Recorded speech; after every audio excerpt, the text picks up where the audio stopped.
को एलजी ने क्यों लिखी थी चिट्ठी?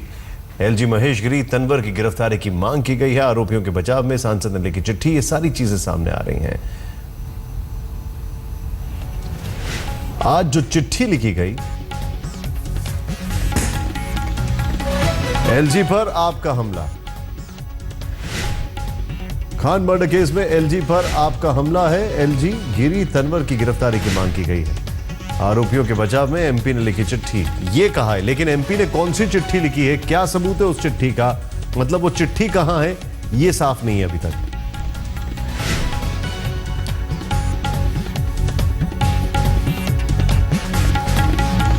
एनडीएमसी को एलजी ने क्यों लिखी चिट्ठी? अब एक नया शगुफा इसमें यह आया है कि इसका जिक्र हो रहा है कि एनडीएमसी को एलजी ने चिट्ठी लिखी।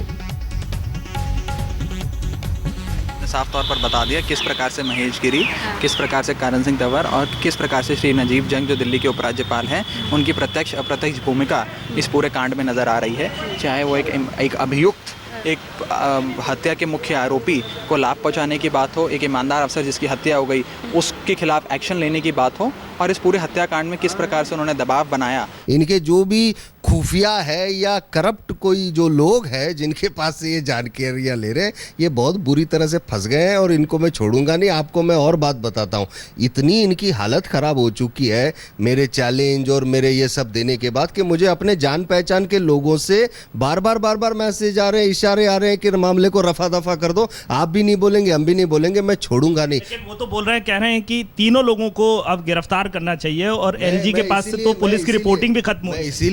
इसीलिए मैं बहुत सोच समझ के ही करता हूं काम और सोच समझ के ही करूंगा। मैं एक और पत्र अब लिख रहा हूं हमारे कमिश्नर साहब को कि मुझे ऐसा लगता है कि इस पूरे मामले के मुख्य गवाह अरविंद केजरीवाल है। कहीं ना कहीं इस पूरे खून और मर्डर में इनका कहीं ना कहीं हाथ। महेश गिरी जी इस पूरे हत्याकांड में जब उनके ऊपर आरोप लगे तो उन्होंने पूरी जनता के सामने मीडिया के माध्यम से झूठ कहा।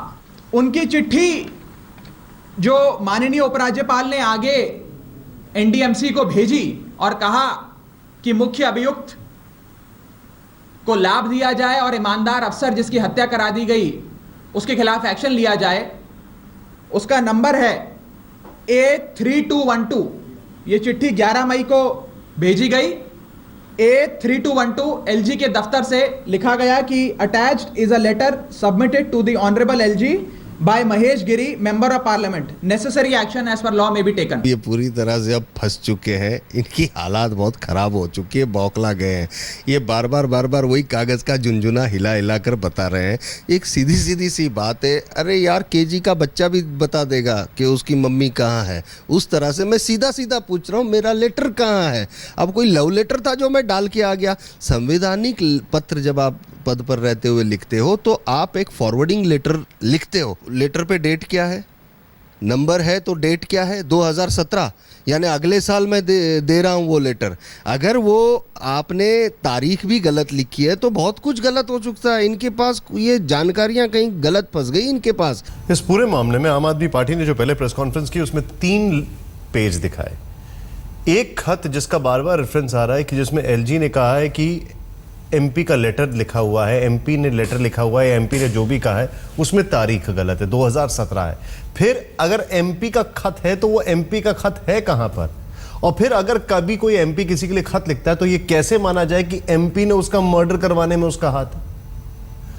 उधर दिल्ली की केजरीवाल सरकार तमाम विवादों के बीच अपनी छवि चमकाने के लिए क्या देश की बड़ी पीआर कंपनी की मदद लेगी? सूत्रों के मुताबिक दिल्ली की एक कंपनी सरकार और पार्टी के लिए इमेज बनाने का काम करेगी और बदले में उसे मोटी रकम दी जाएगी। हालांकि आप प्रवक्ता राघव चड्ढा सवालों का जवाब देने से मुकरते रहे। वैसे पहले ही केजरीवाल सरकार अपने प्रचार पर 200 करोड़ का सालाना बजट इस्तेमाल कर रही है। देखिए मैं तो आई डोंट नो आपको कहाँ से ये जानकारी मिली है। मुझे हमारी पार्टी देश की जनता, दिल्ली की जनता के हृदय में वास करती है और उन्हीं के समर्थन से हम यहाँ तक पहुँचे। जरूरत है पीआर की जरूरत क्या है?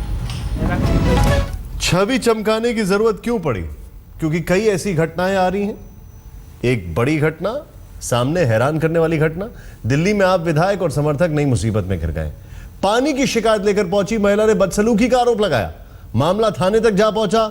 विधायक आरोपों को सिरे से खारिज कर रहे हैं।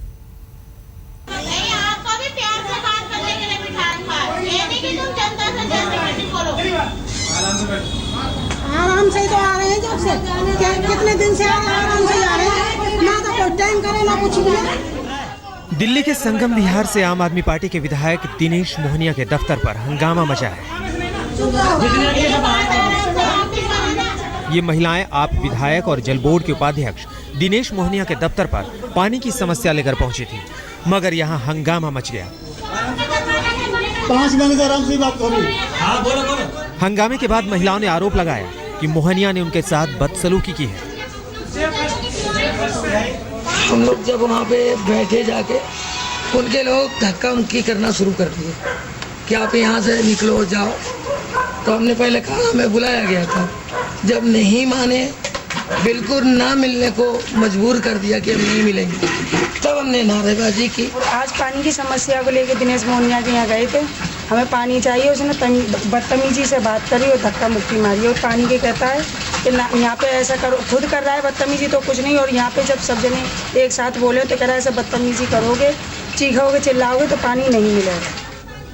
महिलाएं आरोप लगा रही हैं कि मोहनिया और उनके समर्थकों ने उनके साथ गाली गलौज की। महिलाओं ने मोहनिया और उनके समर्थकों के खिलाफ नेपसराय थाने में बदसलूकी की शिकायत दर्ज करा दी, मगर मोहनिया इन आरोपों को सिरे से खारिज कर रहे हैं। जो कल जिस इंसिडेंट की जिंदगी बात कर रहे हैं, तब तक वो ग्राउंड रिपोर्ट आ चुकी थी मेरे पास, और ये देखा गया कि इस महिला का भी ट्रैक रिकॉर्ड ठीक नहीं है। पहले से भी इसने 1-2 बार बोर पे कब्जे किए हुए।